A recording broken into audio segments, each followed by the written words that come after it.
안녕하십니까, 김방입니다.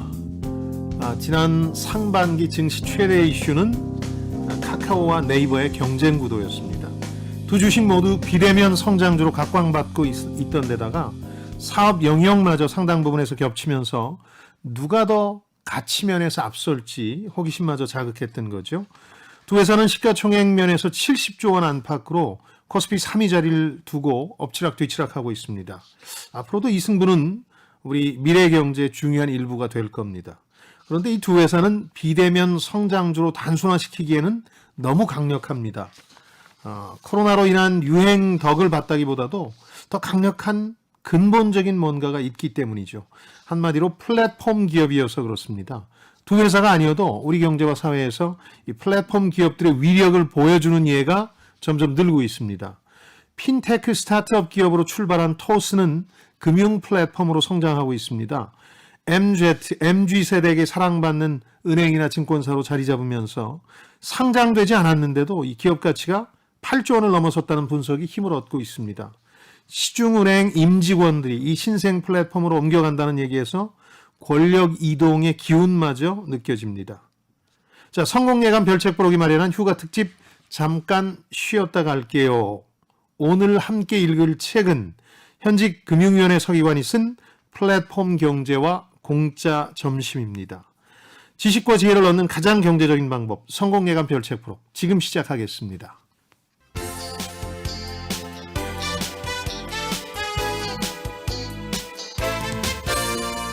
KBS 1라디오 성공예감 김방희입니다. 자, 별책 프로의 책 읽어주는 남자 김방희입니다.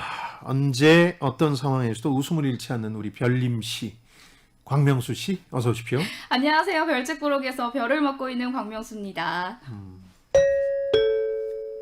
코로나 때문에 오도 가도 못하지만 오늘 이 시간 책 한 권 들고 여행 기분 듬뿍 느껴보세요. 힘들어도 조금만 더 이겨내자고요. 맞는 말씀입니다. AI가 우리 사람들에게 기운을 북돋아주고 있는데 상당히 힘든 상황이 이어지고 있습니다만 언젠간 지나갈 겁니다.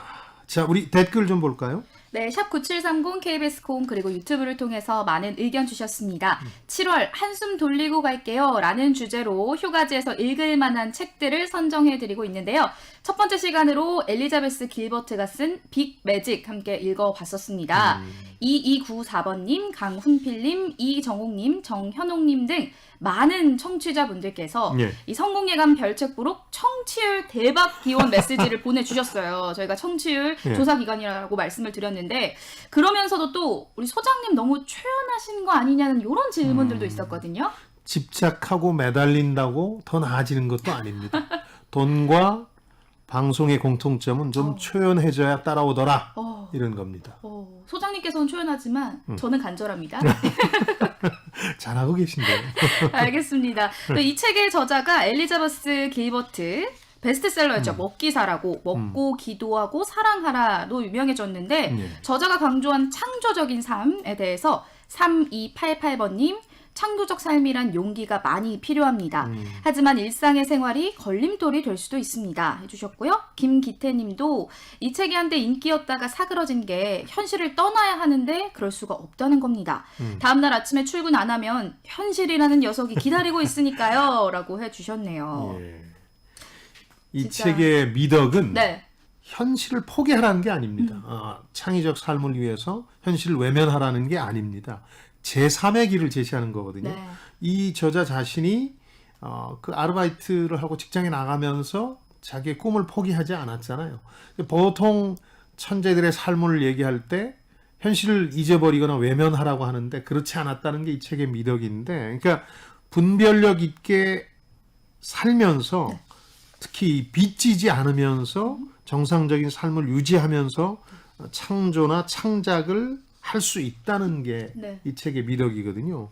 그러니까 남한테 신세지고 이러지 않고 빚을 지지 않고 살면서도 계속 이분은 글을 썼잖아요. 그러니까 여러분들도 마찬가지예요. 현실에 직면해야죠. 다음날 아침 출근해야죠. 그러나 그 와중에도 그 열정과 의지를 잃지 말아야 된다는 얘기를 한 거예요. 직장 가지 말고 그냥 네가 하고 싶은 대로 해 이게 아니라는 네, 점에 네, 네. 저는 공감하는 거고요. 저도 제 삶을 돌이켜 보면 제일 잘한 것 가운데 하나가 몸은 힘들지만 여러 가지 사업이나 투자를 하면서 남한테 빚지지 않고 좀 제 원칙대로 살 수 있었다는 거. 네. 이거 하나가 좋았던 것 같아요. 그래서 이 책에 더 공감했어요. 네, 네, 네. 그리고 박봉자님께서 네. 베르나르 베르베르의 개미를 읽으면서 놀란 경험이 있습니다. 개미를 소재로 영감을 얻어서 천재적인 작품을 남겼잖아요. 누구도 시도하지도 못한 일에 창조적인 작품을 남기는 사람들을 보면 존경스럽습니다. 조용원님, 대부분의 사람들이 창조적인 삶이 아닌 모방하면서 살고 있다는 생각이 듭니다. 소장님은 어떤 분야에서 창조적으로 살고 계신가요? 라고 질문을 주셨네요. 아픕니다. 창조적으로 사는 건지 모르겠습니다. 근데 그냥 거창하게 의미 부여를 하자면 네. 남들이 선택하지 않은 삶의 모델을 추구한다. 음. 아까 얘기한 것처럼 부지런히 여러 일을 해서 남한테 손 벌리지 않는 삶을 살고 있는 게 그건데 조금 더 쉽게 말씀드리면 찌질하게 사는 겁니다. 그런데 네, 그러세요. 당당하게 산다. 찌질하되 당당하게 산다. 매일 성공예감 오프닝 쓰시면서 창조를 하고 계시잖아요. 고민하시면서. 위안을 주셔서 고맙습니다. 그리고 황영상님, 창조성도 천재들의 전유물만은 아닌 것 같아요. 예. 천재성을 가진 사람들이 유리하겠지만 오랜 노력과 반복으로 얻어진 습관의 산물인 것 같아요. 예. 주셨습니다. 그러니까 뭐 늘 드리는 말씀인데요. 열심히 하는 자는 즐기는 자를 못 따라가고 즐기는 자는 절박한 사람을 못 따라가고 그러나 최종 승자는 계속하는 자. 네. 우리 권명수 씨도 계속 이 미디어 분야에서 자기 커리어를 쌓아가고 있기 때문에 엄청난 내공이 축적되고 있고 곧 성공한 자리에 올라서게 될 겁니다. 그렇기 때문에 간절합니다. 네. 그리고요, 메모하는 습관에 대해서도 이야기를 나눴었는데, 예. 8784번님, 목숨 걸고 메모해야 합니다. 저도 늘 메모를 많이 하는 시인입니다. 적자 생존이지요. 해주셨고요. 6616번님, 메모 습관이 모든 성공을 부른다고 봅니다. 머릿속 생각은 잠시 스쳐가는 바람이라고 생각합니다. 해주셨네요. 그런 느낌 가질 때 있잖아요. 기가 막힌 생각, 지금 생각나는 게 아니라 가졌던 적이 있었던 것 같은데 네, 네. 메모를 안 했기 네, 때문에. 분명히 있었겠죠, 저도. 예. 근데 다음에 기회가 닿는다면 저한테 영감을 주는 그 메모장을 구경시켜드리고 싶은데요. 이 시간에 한번 들고 나오겠습니다. 책이 가장 많은 영감을 주긴 하는데요. 네. 의외로 또 영감의 소재가 많았던 게 영화예요. 영화의 대사 같은 것들 중에 패부를 찌르는 게 많았는데 네. 그때 저는 메모를 합니다. 꼭 오. 끝나고 나면. 지금도 영화 많이 보세요? 영화를 집에서 보죠. 이제 네. 뭐 영화 가기가 좀 힘들죠. 그렇죠. 온라인 스트리밍 서비스를 통해서 보는데 거기서 대사들이 그 오프닝이나 이런 데서 연결될 만한 대사들이 나오면 꼭 메모를 해둡니다. 또 책에 나오는 정보와 연결시켜 보려고 노력하고요. 네, 참고해 보도록 하겠습니다. 저도. 오늘 소개된 모든 분들께 커피 쿠폰 보내드립니다. 성공예감 홈페이지 선물방에 연락처 남겨주세요. 이어서 오늘의 주제로 넘어갑니다. 이풀기 토크. 네, 7월 한숨 돌리고 갈게요 라는 주제로 휴가지에서 읽을 만한 책들 선정하고 있습니다. 유민형님께서 저는 대학생이라서 따로 휴가는 없지만 별책 부록과 함께 좋은 책 즐기면서 휴가 기분 느껴야겠네요 해주셨는데요. 맞습니다. 바로 유민형님과 같은 이런 마음으로 저희 역시 두 번째 시간을 마련했는데요. 눈만 뜨면 스마트폰을 찾는 초연결 사회를 살아가는 우리입니다. 네트워크 경제를 배워보는 시간이 될 것 같은데요. 금융위원회 강성호 서기관이 쓴 플랫폼 경제와 공짜 점심 오늘 함께 하도록 하겠습니다. 그러니까 지금 제목에서 플랫폼이 나와 있거든요. 그렇죠. 하도 요즘 정말 플랫폼 하니까 저도 사실은 정확하게 뭔지 좀 이해를 하고 넘어가고 싶었어요. 네. 오늘 정확히 짚어주시죠. 제가 몇 번 질문 받은 거에 대한 답부터 먼저 네. 드리죠. 왜 휴가지에서 책 읽느냐? 오, 쉬어도 그런 쉬었지 질문 않은데. 받으셨어요? 사실 이 우리나라 사람들 책 잘 안 읽어요. 그 휴가지에서뿐만 아니라 네, 네, 어디서나. 네. 근데 그렇죠.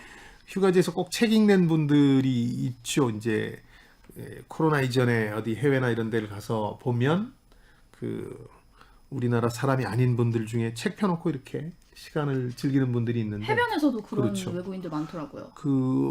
제가 위안이 되는 말씀을 좀 드리자면 책을 좀 읽으면 휴가에서 돌아왔을 때 약간 심리적 부담이 덜해요. 근데 책을 전혀 안 읽고 휴가지에서 놀다 들어오면 또 휴가가 필요해요. 그리고 약간 뭔가 뒤처진 건 아닐까 하는 오. 불안감이 드는데 오. 책은 그걸 위안해주는 좋은 도구입니다. 그래서 꼭 읽지 않더라도 한 권 좀 들고 가세요. 이런 질문에 답이 되셨을지 모르겠습니다. 또 하나 휴가라는 게 뭐 별겁니까? 네. 그 제가 오프닝 예전에 본 방송에서도 인용했습니다만은 미국의 그 비즈니스맨이자 풍자가로 유명한 분이 하나 있는데요. 이분이 이런 얘기를 한 적이 있어요.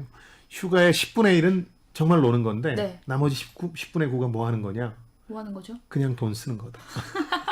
생각해보면 그렇잖아요. 그러네요. 네. 그래서 뭐 휴가를 갈 수 없는 지금 상황을 너무 절망하지 마시고 네. 오히려 그냥 차분하게 독서하면서 네. 실력 키우는 자신감을 좀 더 얻는 계기로 삼았으면 좋겠고요. 위안을 삼도록 예, 하겠습니다. 플랫폼 얘기를 해보겠습니다. 네. 플랫폼은 늘 설명드리지만 그냥 철도역입니다. 철도역 플랫폼에서 만나자 이러잖아요. 네. 네트워크하고 플랫폼이라는 용어를 또 이 책도 구분 없이 혼용해서 쓰고 있는데 조금 구분해 보자면 네트워크는 철도망입니다. 철도망.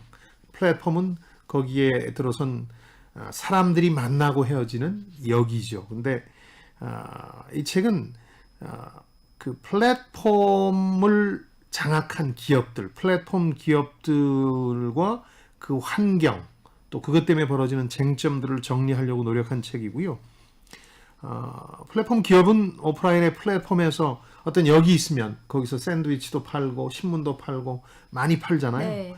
그러니까 여기도 마찬가지입니다. 플랫폼을 제공한 쪽은 플랫폼 기업은 소비자와 판매업자를 만나게 해줍니다. 네이버를 예로 들면 네이버가 물건 만들어서 파는 건 아니잖아요. 그렇죠. 좌판을 깔고 네. 플랫폼을 만들고 거기 소비자와 공급업자들을 이제 끼우는 거죠. 가장 대표적인 게 그 카카오를 예로 들면 네. 쉽게 이해가 될 것 같아요. 이게 2010년경에 만들어진 국민 메신저인데 네. 이렇게까지 우리 국민 생활을 장악할 줄 몰랐어요. 그러니까요.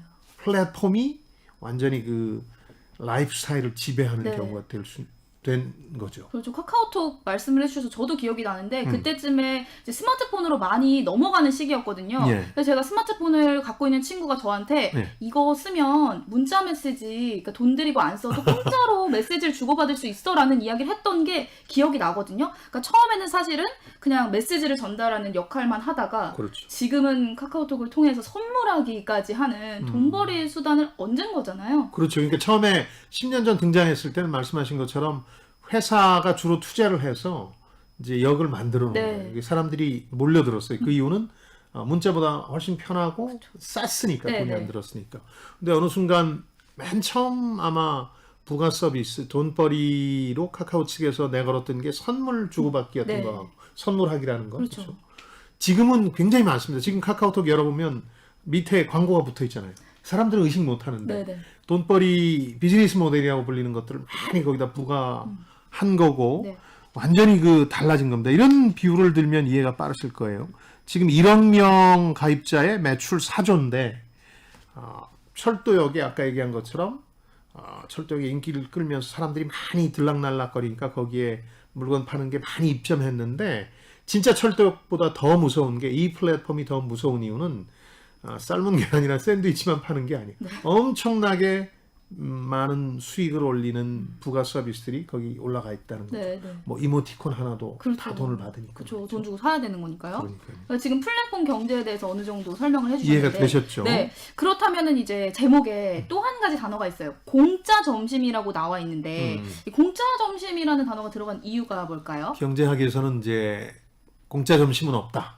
There is no free lunch라는 게 아주 기본적인 격언이거든요. 네. 공짜는 없어요, 세상에. 다 어떤 대가를 치르고 있는 거죠. 젊은 분들이 모르는 건 유명해지고 싶어 하지만 유명세에는 대가가 따르죠. 정신적으로 얼마나 고통스럽습니까? 그럼요. 그걸 견딜 각오가 돼야 유명해질 자격이 있는 거죠.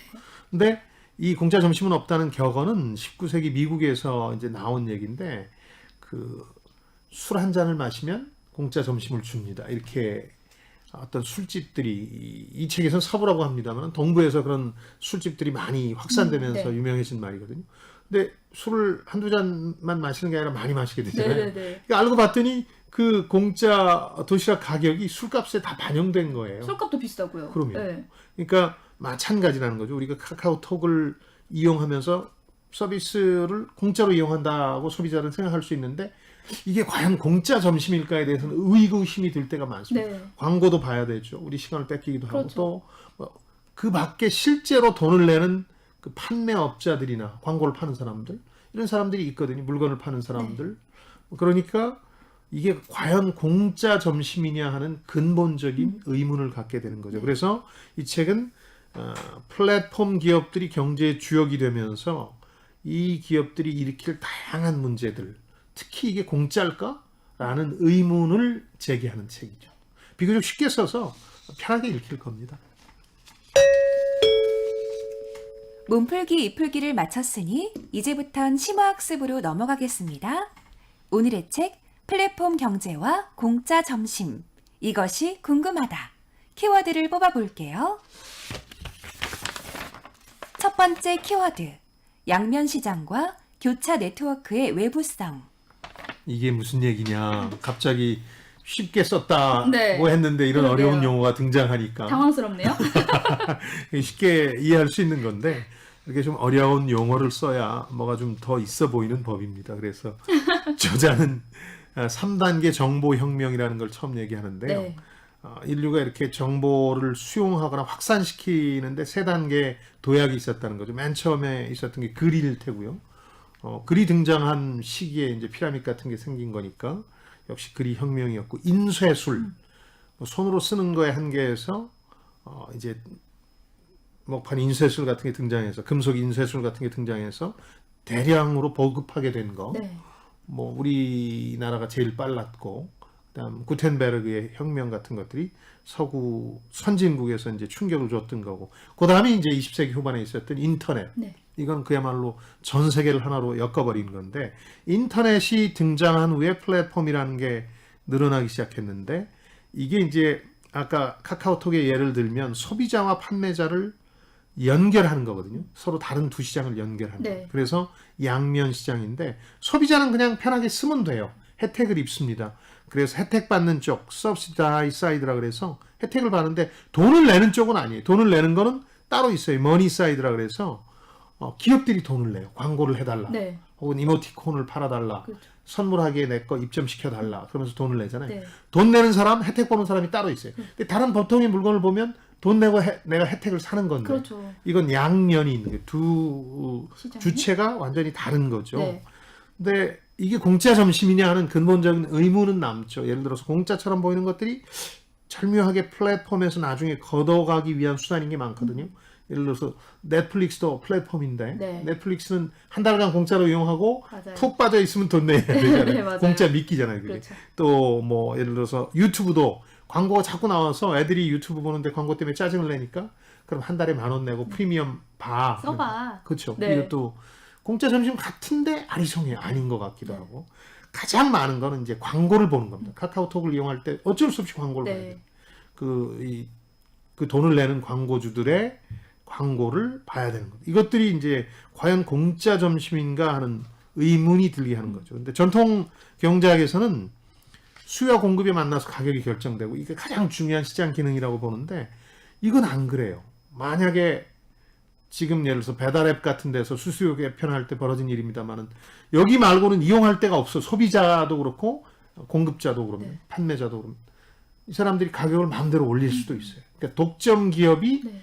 전략으로 가격을 결정해 버릴 수도 있게 되는 거예요. 네. 네. 이런 걸 생각해 보면 이게 과연 공짜인가에 대해서 의문이 드는 거죠. 물론 막 경쟁하고 있는데 그렇게 마음대로는 못 하겠죠. 네. 나중에 시장을 그야말로 독식하게 됐을 때 그렇게 하는데 이 플랫폼 기업들의 특성은 더 많은 사람들을 끌어들여서 그 역에 드나드는 사람이 많을수록 더 그 역이 강력해지는 거죠. 네. 그러니까 공짜라는 단어를 사실 들었을 때는 "헉, 공짜 하면서 눈이 번쩍 뜨이는데 그렇죠. 실상 내면을 들여다보면은 독점이라는 단어가 나오게 되거든요. 그래서 이런 게 프로스포츠나 연예계에서 슈퍼스타가 가지는 이런 독점력이랑 좀 흡사하다고 보면 될까요? 그렇죠. 정확히 그건데 플랫폼 기업이 인기를 얻어서 더 많은 사람들이 들어오면 이제 도저히 거기에 맞설 사람이 없는 거예요. 네. 어떤 신생 기업이 카카오 같은 메신저 서비스를 개발해서 올린다고 지금 가능할까요? 그게 안 되거든요. 네. 슈퍼스타의 값어치가 전에 전통적인 경제 시절보다 훨씬 높아진 거죠. 펠레라는 아마 인류가 배출한 최고의 축구 스타가 연봉 계약 최고로 많이 했던 게 지금 우리 돈으로 치면 160억 정도였다고 해요. 네. 근데 지금 뭐 메시나 호나우두 같은 신계 축구 선수들은 뭐 몇천억은 정말 훌쩍 넘어가거든요. 어마어마하죠. 네. 실력이 더 나은 게 아니에요. 네. 시장이 그렇게 변한 거죠. 그러니까 독점 한 사람한테 더 몰아주는 네. 이른바 승자 독식의 시대로 가고 있는데 이때는 외부성이라는 게 존재합니다. 네트워크의 외부성이라는 건 뭐 수요와 공급에 맞물려서 가격이 결정되는 게 아니라 전혀 엉뚱한 것. 소비자가 많을수록 그 플랫폼 영향력이 커져서 그 힘을 더 가지게 되는 거. 네. 이건 시장 논리 때문에 그런 게 아니거든요. 이런 걸 외부성이라고 하는데요. 여기 아직은 법률적으로나 이 규제 정책 차원에서 완전히 이 양면 시장과 외부성을 수용하지는 않고 있는데 미국에서는 좀 벌어지고 있다 그래요. 아멕스 카드, 신용카드도 일종의 그 양면 시장이에요. 네. 그러니까 플랫폼 기업이에요. 신용카드를 생각해 보면 판매하는 예를 들어 식당이 있고 소비자가 있는데 신용카드를 쓴 건 중개만 해주는 거예요. 플랫폼이에요. 네. 여기서 뭘 만드는 건 아니거든요. 근데 아멕스라는 카드가 후발주자였는데 아주 프리미엄 서비스를 내놓으면서 식당이나 가맹점한테 뭘 강요하냐면 우리 카드만 받아라. 다른 데는 안 된다. 지금 우리나라에도 코스트코 같은 데는 그렇게 하잖아요. 맞아요. 특정 맞아요. 카드만 네. 받게 하잖아요.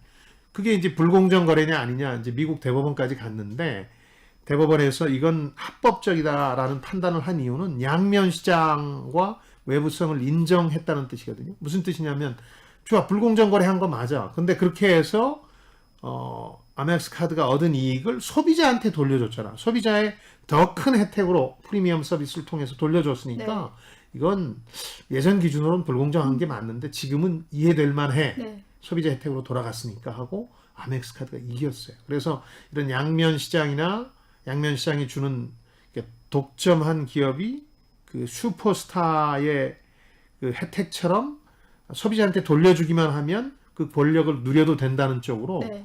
좀 예전하고 시각이 달라져 가고 네. 있는 걸 보여주는 예라고 볼 수 있거든요.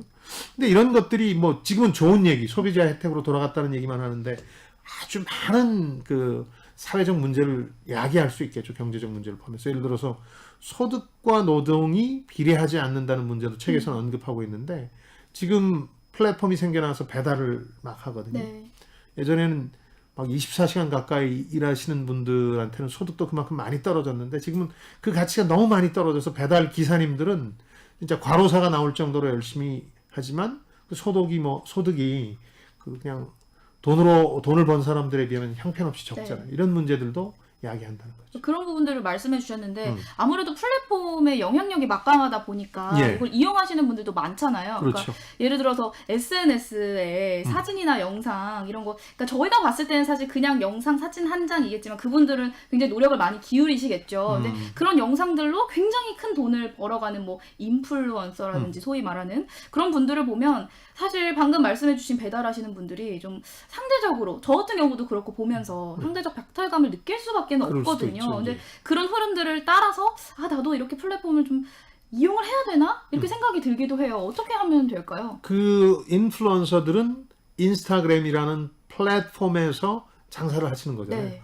근데 그 노동 시간 자체는 그 배달 기사님들보다 적을지 모르지만 이분들이 간단하게 그 일을 성취한 건 아니에요. 네. 우선 두 가지 자산을 만들어냈는데 하나는 신뢰라는 거고 하나는 환상이라는 거거든요.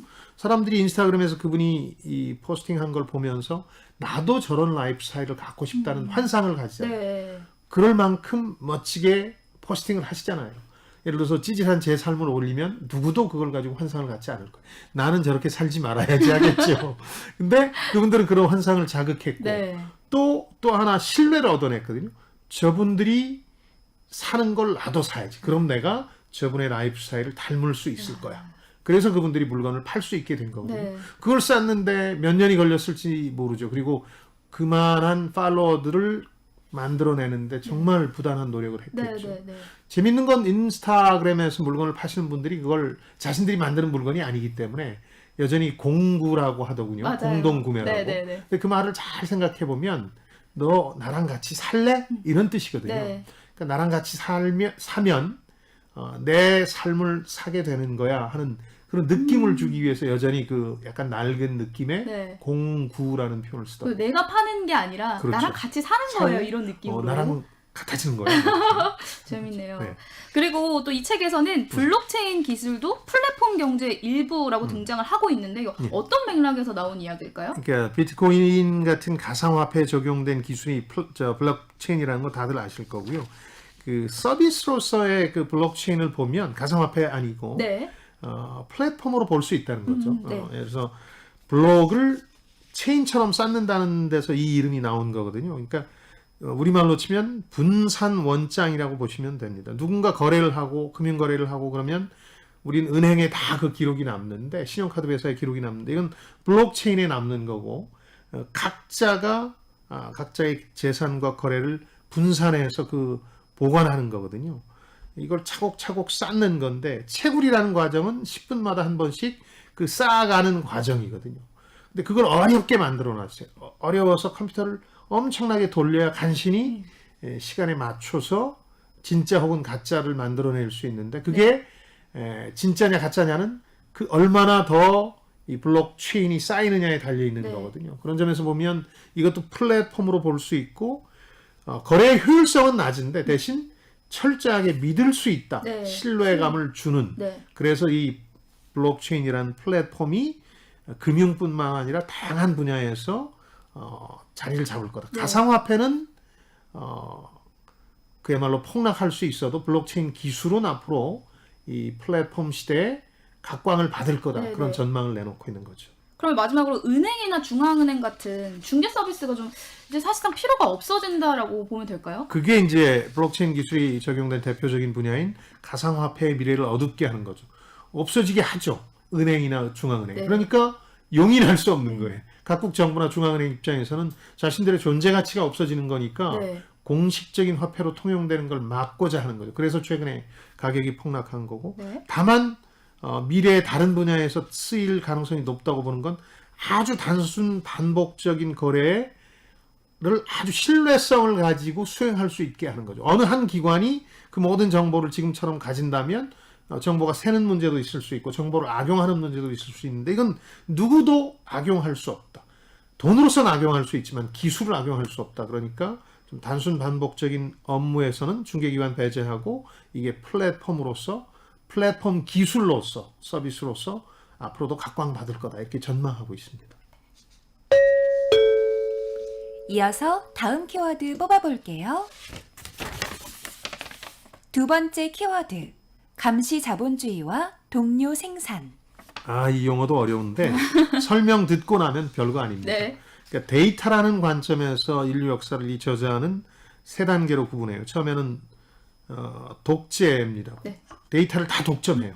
정부만 도대체 이 나라에 몇 명이 사는지도 알고 세금을 누가 내는지도 알아요.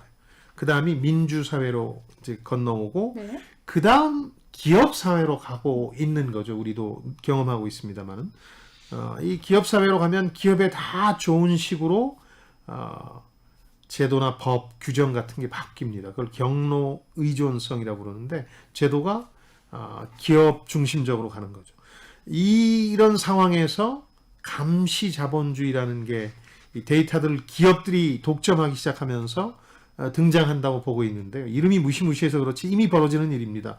구글, 카카오 이런 같은 경우는 이런 곳 같은 경우는 데이터를 다 가지고 있어요. 네. 모든 현대인들의 움직임은 데이터로 흔적이 남습니다. 예를 들어서 백화점 가셔서 뭘 샀다 그러면 어떤 물건을 샀는지 얼마에 샀는지 어떤 제품을 심지어는 선호하는지도 과거 기록을 통해서 다 파악해 볼 수 있거든요. 네. 신용카드 회사가 실제로 지금 그렇게 하고 있고 근데 많은 경우에 그런 데이터라는 게 엄청난 부가가치를 창출한다는 생각을 과거엔 못했는데 지금은 이미 벌어지기 시작했어요. 예를 들어서 이런 경우가 있는데 책을 별책 부록에서 고르기 위해서 몇 번 이렇게 하다 보니까 검색을 하다 보니까 네. 책 광고가 떠요 저한테. 제가 좋아할 만한 책이 알고리즘 네, 때문에. 네. 타깃 광고라는 거고 또 이 사람은 몇 번 이용하니까 자주 이용하니까 가격을 더 싸게 해줄 수 있는 가격 차별도 할 수 있고 네. 이 사람의 맞춤형 마케팅을 할 수 있는 거거든요. 페이스북 광고는 뭐 다 잘 아시겠지만 가격대에 따라서 노출을 결정할 수 있잖아요. 광고주가 우리 식당을 광고하고 싶다. 근데 10,000명한테만 하고 싶다. 근데 이 동네에 사는 우리 식당 같은 걸 좋아할 만한 사람한테만 하고 싶다 그러면 페이스북에 얼마를 내면 그렇게 해주는 맞춤으로. 거죠. 네. 맞춤으로. 그게 사실은 과거에는 생산하기 힘든 거였잖아요. 신문에 광고하는 거는 누구나 보는 거니까 그럼요. 가격만 비싸고 효과가 없었는데 네. 지금은 그렇게 되는 거죠. 그래서 다양한 문제를 또 이 감시 자본주의라는 게 만들어내는데 그 중에 하나가 동료 생산이라는 건 여러분들이 직접 참여하기 시작해요. 아주 간단한 예로 네이버에서 제가 상품을 사고 나서 상품평을 하나 써요. 그러면 이런 생각이 들죠. 이게 동료 생산이라는 건데 참여자로서 판매하는 사람, 중개하는 사람 혹은 소비하는 사람이 다 동료예요. 네. 다 같이 이 개방적인 이 플랫폼에 들어가서 자기 생산물을 내는 건데 네. 이런 문제는 남죠. 내가 글을 썼어요, 리뷰를. 그건 네이버를 빛나게 해주는 일 중에 하나예요. 그게 누적되면 네이버가 그걸 활용하니까. 근데 그 리뷰, 상품평이라는 건 제 거예요, 네이버 거예요. 그러게요. 애매하죠. 네. 제 거라면 네이버가 저한테 돈을 줘야 되는데 이렇게 활용하려면 그렇죠. 애매해요. 지금까지는 인정 안 해주는 분이고 네. 돈 안 주는데 나중에는 이제 문제가 될 수 있다는 거죠. 그리고 심지어는 데이터를 기준으로 노조가 생길 수도 있어요.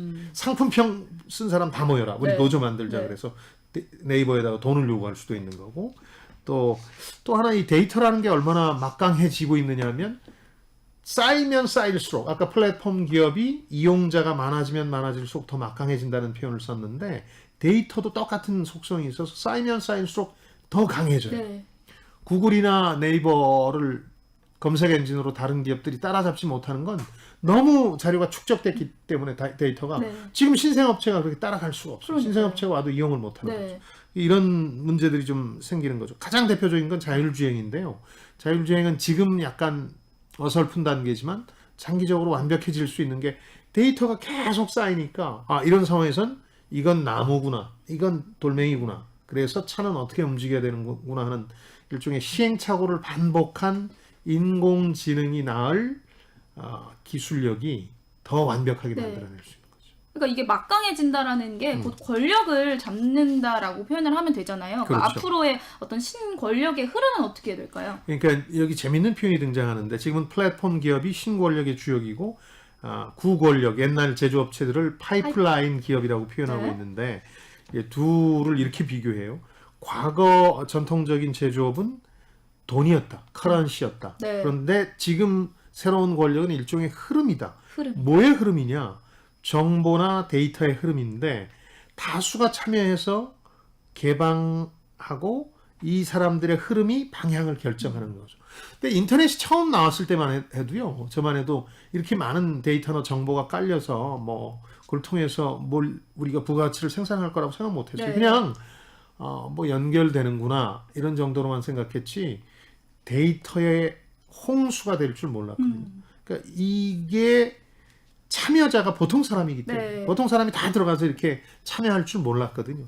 그러면서 웹 2.0이라는 말도 나왔고 이 사람들이 계속해서 뭔가를 생산해내니까 과거 인쇄 자본주의의 디지털판이라고 할 수 있는 네. 디지털 인쇄 자본주의가 등장하기도 하고 대표적인 게 위키백과라는 건데 위키백과라는 건 누구나 다 들어가서 참여해서 그걸 보정할 수도 있고 덧붙일 수도 있잖아요. 이 사람들이 만든 그 백과사전이 세계 최고의 백과사전이 된 거예요. 일종의 집단 지성이 된 거예요. 리눅스라는 프로그램도 오픈소스로 누구나 가서 프로그램의 약점을 개선할 수 있고 뭐 이러다 보니까 쌍방향 참여 공간이 된 건데 이 피어 프로덕션, 동료 생산이라는 게 이렇게 해서 나오는 거죠. 동료 생산이 많아지고 이게 상업화되면 플랫폼 기업으로 성장하는 네. 거예요. 플랫폼 기업이 되려면 마치 카카오가 처음에 했던 것처럼 일단 많은 사람들이 들어와서 사용하도록 하는 거죠. 동료 생산을 할 수 있도록 하는 거. 그때 그냥 공짜라는 이유로 많이 하루에도 몇 건씩 쓰셨잖아요, 카톡을. 많이 그게 썼죠. 상업화에 성공한 플랫폼 기업으로 가는 동력이 됐던 네, 거예요. 네. 카카오가 만약에 만들어냈는데 1000명도 안 썼다. 그럼 접었겠죠. 그렇죠. 네. 그런 동료 생산이라는 게 가지는 게 권력의 진원지인 거죠. 네. 지금 들어보면 저도 하고 있는 것 같거든요. 그러면. 예를 들어서 뭐 식당을 다녀오면 식당에 대한 리뷰를 남기다든지 이런 것들이 한 일종의 예가 될 수 있겠죠? 그렇죠. 그러니까 아까 말씀드린 게 이게 동료 생산의 전형인데 이게 문제는 뭐냐면 하나는 네이버 거냐 내 거냐. 네, 네. 이런 문제도 하나 있고 또 하나는 아까 감시자본주의 문제도 여기 다시 제기되는데 그걸 쓰는 순간 어떤 식당을 좋아하는지 취향을 드러낸 네, 거예요. 네, 네. 이 사람한테는 이런 광고를 해야 되겠다. 그러니까 감시자본주의도 바로 그런 데서 나타나는 네, 거니까 동전의 양면이 있는 거죠. 혜택과 어두운 그림자. 그러니까 양면이라는 게 사실 좋은 리뷰도 있겠지만 안 좋은 리뷰로 사실은 뭐 별점 테러라고 하는데 굉장히 안 좋은 영향을 받기도 하거든요. 그럼요. 그러니까 이런 부분들도 무시할 수가 없잖아요. 최근에 왜 쿠팡이츠 갑질 얘기도 그런 데서 네. 나온 거예요. 한 명 자영업자는 아예 그것 때문에 사망하기도 쓰러지시기도 했고. 하셨죠. 그러니까 그 계속해서 그런 문제가 생길 겁니다. 플랫폼 기업이 독점하게 되면 절대 권력이 돼요. 소비자한테만, 그러니까 소비자가 많이 들어오는 게 아까 이기는 길이라고 그랬잖아요. 네. 권력이 강화되는 길. 소비자한테는 잘하는데 판매업자, 그러니까 식당 리뷰 같은 경우는 별점 같은 경우는 식당들이 되겠죠. 여기 아주 강한 갑이 되는 거죠. 이래라 저래라 하고 쓰러지는 순간에도 손님한테 잘해라는 충고하고 네. 그럴 수밖에 없는 거죠. 그래서 사실은 상당한 문제점을 야기할 가능성이 있어서 최근에 꼭 식당이 아니더라도 이 상품평, 서비스평에 대해서 좀 사회적으로 제도 개선이 필요한 게 아니냐. 우리나라에서 지금 논의가 진행되는 거죠. 이어서 다음 키워드 뽑아볼게요. 세 번째 키워드, 멀티호밍과 큐레이션. 아이고 자꾸 이 어려운 용어를 해서 죄송합니다. 근데 설명을 들으면 별게 아니니까 네, 네. 이걸 요약하기 위해서 키워드를 그렇게 한 거고요. 이제 아까도 말씀드렸습니다만은 플랫폼 경제의 본질적 특성은 승자 독식입니다. 이긴 놈 하나가 다 먹는 겁니다. 뭐 검색에선 네이버가 그랬고 지금 메신저에선 카카오가 그렇습니다. 하지만 승자 독식이 불가능하고 경쟁이 벌어지고 있는 분야도 있기는 합니다.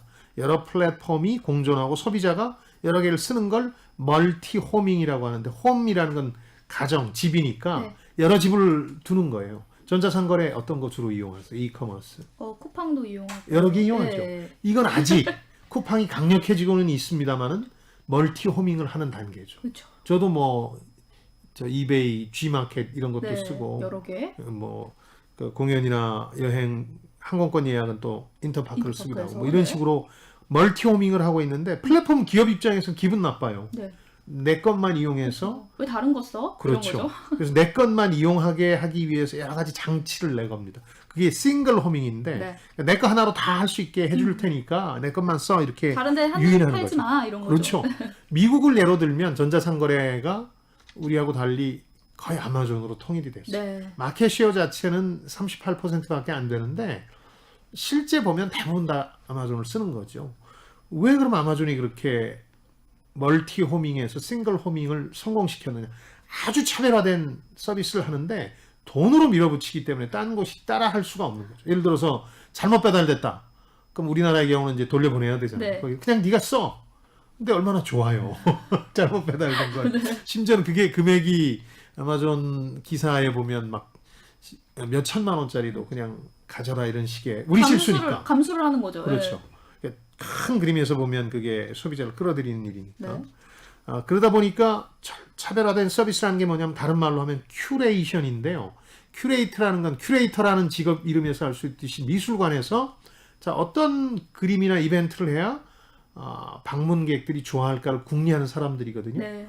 그러니까 마찬가지로 이 전자상거래 업체 입장에서 우리 플랫폼에 오는 사람들은 어떤 제품을 보기를 원하고 어떤 서비스를 받기를 원하는지 궁리하는 게 큐레이션이거든요. 네. 엄청나게 중요한 거죠. 그러니까 쿠팡이 이렇게 강력한 주자가 될 수 있었던 것도 로켓 배송이라는 거 아니었습니까? 많은 부작용에도 불구하고 소비자 입장에서는 다음날 새벽에 집에 오는데 그 혜택을 포기하기가 어려운 거예요. 그러니까 그 큐레이션이 그만큼 중요해지고 멀티 호밍을 막고 내 것만 이용하도록 하려는 다양한 시도들이 우리가 눈치채지 못하는 사이에 많이 벌어지고 있습니다. 예를 들어서 애플 같은 곳은 자기네 생태계만 이용하라고 아예 그 안드로이드에서 되는 거지만 애플에서 안 되는 게 되게 많아요. 네네. 그렇죠? 일부러 우리 것만 이용하라는 거예요. 네. 또 쿠팡에서도 그런 적이 있는데 나중에 이제 물러서긴 했는데 네이버에서 쿠팡 안 나오게 네이버 최저가 검색하면 쿠팡을 배제하도록 하는 것도 했었죠. 네. 이런 것들이 그 플랫폼을 누가 선점하느냐를 두고 벌이는 전쟁인데 미국하고 중국 간에도 나라 수준에서도 이런 게 벌어지고 있다고 저자는 얘기하는데 네. 요즘 많이 우리가 경험하고 있죠. 그 미국 걸 중국에서 못 쓰게 하는 거예요. 하나는 막 너무 정보나 데이터가 자유롭게 공유되면 중국 사람들 통제가 안 된다 이렇게 중국 정부가 생각해서 지금 구글도 중국에서는 못 하잖아요. 네, 네. 자기네 걸 다 만들어서 하게 하고 중국과 서방 세계에는 The Great Firewall of China라고 해서 만리장성 방화벽이라는 걸 쳐놨죠. 인터넷 온라인에도. 근데 그것도 중국이 나름대로 그 플랫폼 전쟁에 대처하는 방식인 거예요. 미국 기업들이 와서 다 플랫폼을 장악해버리면 중국은 나중에 데이터나 정보 면에서 큰일 나겠다 네. 싶으니까 자기 회사들을 키우는 거죠. 뭐 알리바바라든가 웨이보라든가 이런 것들. 네. 기업들도 그러고 국가들도 그러고 넌 나만 바라봐 이 노래 아세요? 그거죠. 네. 네. 딱 맞아요. 이 단어가 딱 떠오르고 이 노래가 떠오르는데 사실 네이버도 멀티호밍을 막기 위해서 부동산 정보업체와 계약하면서 카카오에 매물 정보 주지 말라고 맞아요. 해서 10억 넘는 과징금을 부과하기도 했습니다. 그러니까 사실 이게 소비자의 선택권을 위축시키는 행위이기도 하거든요. 근데 그렇죠. 이렇게 경쟁 사업자를 견제하는 거를 어디까지 용인을 할지 우리나라 독과점 정책에서 그러니까 경쟁을 허용해서 소비자한테 혜택을 더 많이 돌려준다는 독과점 정책의 핵심 반독과점 정책의 핵심 목표에서 이 부분이 지금 제일 고민스러울 겁니다. 네. 아직은 이제 문제가 드러나기만 하고 해법은 못 찾았는데 분명히 부당한 경쟁이죠. 경쟁자를 따돌리기 위한 전략인데 네. 그걸 가지고 소비자한테 혜택을 돌려주겠다고 주장하면 궁극적인 목표는 경쟁이 아니라 소비자 혜택인데 소비자 혜택을 받는 면에서는 고개가 끄덕여지거든요. 네. 그래서 미국의 아멕스 사례처럼 미국도 어느 정도 이걸 허용하는 분위기로 갈 가능성이 큰데 우리나라에서도 네. 아까 경로 의존성 얘기하면서 드린 말씀입니다만은 이런 신종 플랫폼 기업들이 원하는 방향으로 법과 제도가 재정비될 가능성이 커졌다. 네. 벌써 뭐 은행 같은 데서는 이런 온라인 은행이나 이런 데 대한 불만이 많아요. 많겠죠. 그쪽이 더 훨씬 규정이나 법 정책에서 유리한 네. 고지를 먼저 차지하고 있다. 소비자들도 그쪽으로 눈을 돌리고 있으니까요. 지금 여러분께서는 주말에만 만나는 성공예감 별책 부록을 듣고 계십니다. 오늘 들려드리는 책은 플랫폼 경제와 공짜 점심입니다. 이어서 다음 키워드로 넘어갑니다. 네 번째 키워드, 금융 플랫폼과 은행의 미래. 지금 카카오뱅크가 기업 공개를 앞두고 있는데 공모가 기준으로 보니까 벌써 시중은행하고 비슷하거나 네. 앞서고 있거든요. 네. 뭐 실제 영업 실적은 정말 10분의 1도 안 되는데 그렇게 됐다는 얘기는 뭐냐면 미래엔 이게 독점할 거다라는 기대가 희망이나 기대가 있는 네. 거거든요. 그러니까 이 플랫폼 기업들이 금융 플랫폼으로서 강점이 몇 가지 있어요. 뭐 카카오, 네이버, 토스 같은 곳들이 있는데 하나는 데이터를 가지고 있고 또 고객들이 경험을 해보니까 이쪽이 훨씬 편해요. 고객 접점이라고 하는데 또 하나는 확보된 이용자들이 있어요. 네. 그 이 세 회사의 은행을 이용해 본 적은 없는데 카카오 써보니까 편하더라. 근데 거기서 카카오뱅크 서비스를 이용하기 쉬우니까 이미 확보된 이용자 1억 명이 다 잠재적 고객이 될 수 있어요. 네. 이게 엄청난 이제 플랫폼 기업들의 금융산업에서의 경쟁력이에요. 네. 그렇지만 기존 금융사의 경쟁력도 진짜 호락호락하지 않잖아요. 안 되는 부분들이 있겠죠. 예를 들어서 어떤 은행은 그 지점에서 오랫동안 그 지역에 있는 기업들을 관리하거든요. 네. 대출도 계속 해주고. 네, 네. 이런 사람들이 갑자기 손 떼고 그 카카오뱅크로 가진 않겠죠. 그러니까 기업 고객과의 관계라든가 네. 또 하나는 주택담보대출이나 뭐 집단대출 같은 거는 은행 아니면 온라인으로 어떻게 하기가 어려워요. 뭐 1억 5천 받는데 온라인으로 하기가 지금은 그렇잖아요. 네. 이런 문제도 있고 또 안전 보안 문제도 있고요. 또 하나 저는 아직 우리 사회에서 그걸 경험하지 못했는데 온라인 전문 은행들 중에 일부에서 사고가 난다. 무슨 금융 사고가 난다. 그러면 기존 은행들 쪽으로 다시 돌아갈 거예요. 네. 그래도 안전한 거 믿을 네, 만한 건 은행 아니겠느냐 이런 얘기들이 나올 텐데 그래도 이 은행의 미래와 관련해서는 다양한 시나리오가 나오고 있습니다. 그 바젤 은행위원회라는 데서 제시한 걸 이 책에서 소개하고 있는데 은행이 진화하는 시나리오에서부터 기존 은행들이 다 망하는 시나리오까지 5가지 시나리오를 다 얘기하고 있거든요. 네. 은행들이 그러니까 진화하기 위해서 굉장히 노력합니다. 기존 은행들도.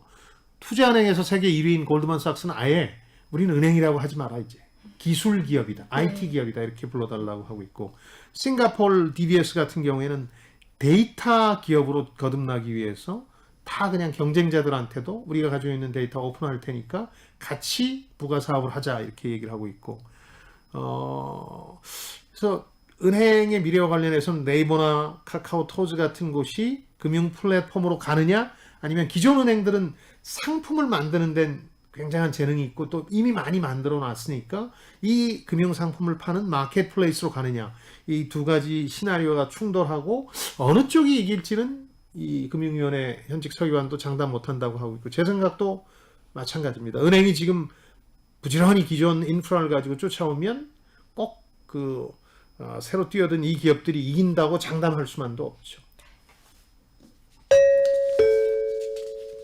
이어서 다음 키워드 뽑아볼게요. 마지막 키워드, 풀산분리와 플랫폼 자본주의. 이런 플랫폼 기업이 주역이 된 플랫폼 경제, 더 나아가서는 플랫폼 자본주의에서 거론될 수 있는 여러 가지 문제들을 정리를 해냈어요. 네. 마지막에.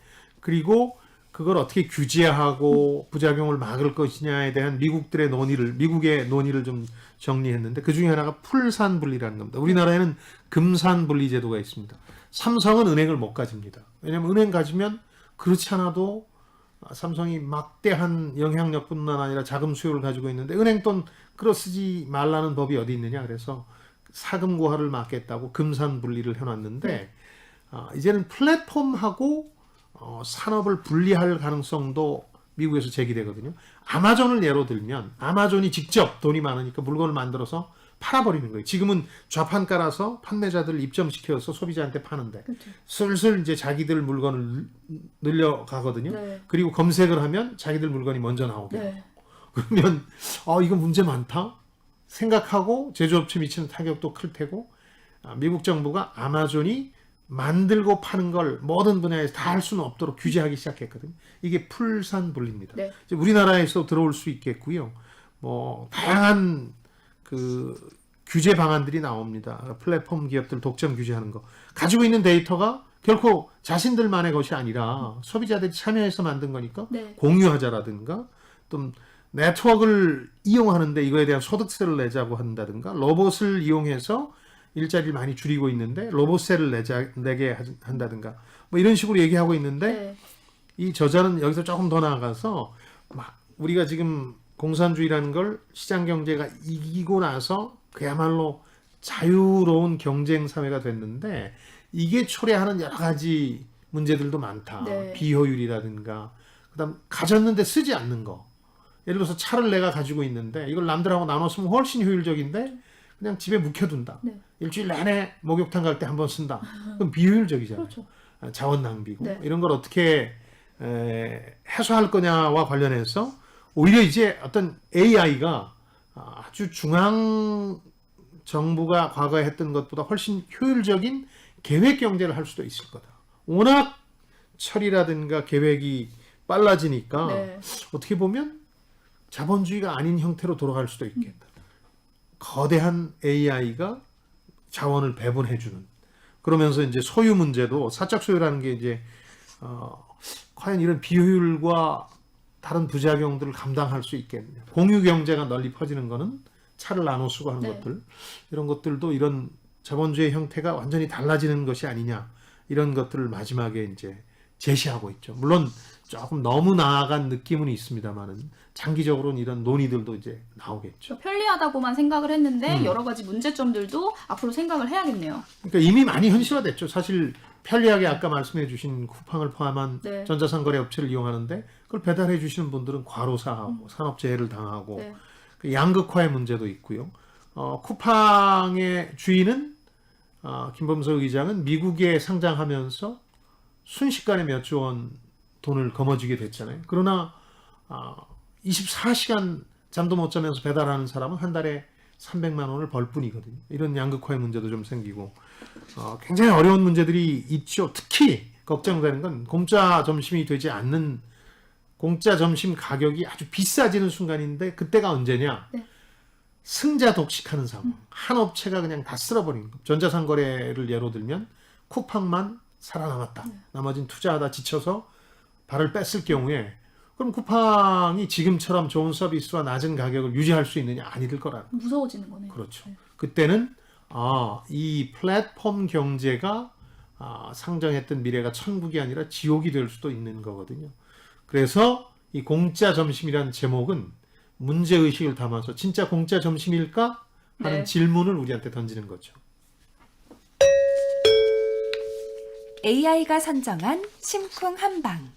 오늘의 책 플랫폼 경제와 공짜 점심을 관통하는 핵심 구절. 한방에 정리해 드릴게요. 우리는 미래를 향해 출발했고 이미 너무 많이 와버렸다. 사람들은 SNS로 연결되었고 이제는 사물들이 연결되고 있다. 곧 모든 것이 연결될 것이다. 과거의 낡은 질서 속에서 살아갈 수 없다면 새로운 질서를 만드는 것이 필요하다. 네. 너무 이제 어렵다고 생각하시면 네. 선뜻 손이 잘 안 갈 책인데 휴가지에서 제가 읽어보시라고 권한 이유는 그냥 내 주변의 생활이나 라이프 스타일을 대변해보면 다 이해가 되는 네. 것들이거든요. 용어에 얽매이지 마시고 또 어려운 챕터가 나오면 건너뛰면서 가볍게 읽어보시길 바라겠고요. 놀랍게도 읽어보다 보면 아이디어들이 떠오릅니다. 네. 내 일에 어떻게 적용해볼까 혹은 이런 사업을 해보는 건 어떨까 아니면 최악의 경우는 이런 종목은 좀 투자해보면 어떨까 이런 생각도 들어요. 네네. 그러다 보니까 지금 우리 사회에서 벌어지는 일을 이해하고 싶다는 분들한테는 그분들이 자영업자건 직장인이건 주부건 다 권하고 싶은 책입니다. 또 혹시 이해가 안 되시면 별책 부록을 한 번 더 들어주시면 되겠죠? 제가 잘 설명해 놨습니다. 네. 다음 주 책이 도착했습니다. 네, 7월 한숨 돌리고 갈게요 특집으로 휴가지에서 읽을 만한 책 세 번째 시간이 다가왔습니다. 김은주 구글 수석 디자이너가 25년간 세계 최고 인재들과 일하며 배운 것들을 담은 생각이 너무 많은 30살에게입니다. 황명수 씨 세대를 이해하기 위해서 저희들이 골랐는데 저는 오히려 설명을 많이 듣고 싶어요. 그때 또래들 얘기를 많이 해주세요. 읽으시면서 저를 좀 이해해 주시죠? 네. 그 점도 유념하겠습니다. 네. 자, 한층 더 강한 지적 게임으로 돌아올 성공예감 별책 프로 다음 주에도 기대해 주시고요. 네, 유튜브 별책 부록과 김방희 TV 그리고 팟빵을 통해서도 다시 들으실 수 있습니다. 댓글이나 의견 많이 남겨주세요. 네, 책을 통해 세대 간 소통과 공감을 나누는 시간 성공예감 별책 프로 저희는 다음 주말에 다시 찾아뵙겠습니다. 별의별 이야기를 책을 통해 나누는 별책 책 프로. 프로 다음 주에 만나요. 만나요.